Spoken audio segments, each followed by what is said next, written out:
Welcome my YouTube channel. हम आपको आज इस वीडियो में बताने वाले हैं कि माता सीता का जन्म कैसे हुआ है।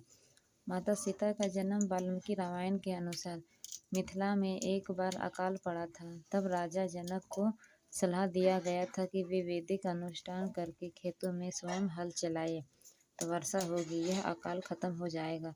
वैशाख माह के शुक्ल पक्ष में नवमी तिथि को राजा जनक खेत में हल चला रहे थे। उसी दौरान एक बक्से या कलश में उनका हल अटका। उन्होंने उसे धरती से निकाला और खोला।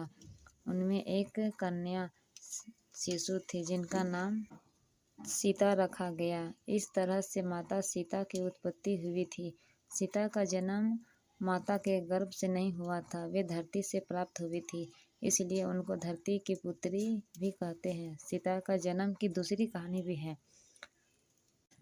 ब्रह्मा वैवर्त पुराण की कथा के अनुसार सीता जी रावण और मंदोदरी की पुत्री थी, जिसे रावण ने जन्म के बाद समुद्र में फेंक दिया था। वहां से समुद्र की देवी वरुणी ने उसी पुत्र को धरती माता को सौंप दिया। फिर धरती माता ने उस कन्या को राजा जनक को दे दिया। वही कन्या जनक नंदिनी सीता के नाम से लोकप्रिय हुई और उनका विवाह भगवान राम से हुआ। सीता ही रावण की मृत्यु का कारण बनी थी।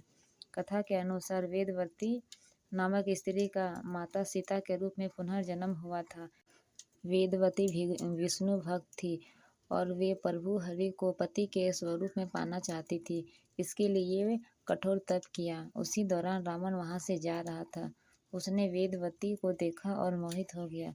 रावण वेदवती को अपने साथ ले जाना चाहता था, लेकिन वेदवती ने आत्मदाह कर लिया।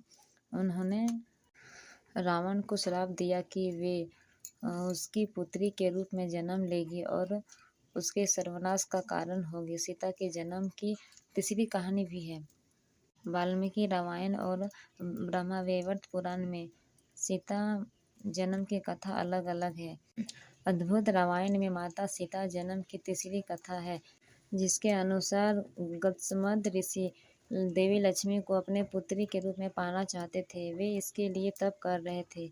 एक दिन वे आश्रम में नहीं थे तो रावण पहुंचा और वहां मौजूद सभी ऋषियों को मारकर उनके खून को कलश में भर लिया। उसे लंका में लाकर अपने महल में छिपा दिया। एक दिन मंदोदरी उस कलश को खोली और उनमें जमा खून को पी गई। इस कारण वह गर्भवती हो गई। बाद में उसने अपनी जन्मी बच्ची को कलश में ही रखकर मिथिला राज्य की भूमि में छिपा आई। वही बच्ची सीता के रूप में राजा जनक को प्राप्त हुई। इन तीनों कथा में महर्षि वाल्मीकि जी की रामायण की कथा सबसे ज़्यादा प्रचलित है। आपको यह जानकारी कैसी लगी कमेंट में ज़रूर लिखें। Thank you friend.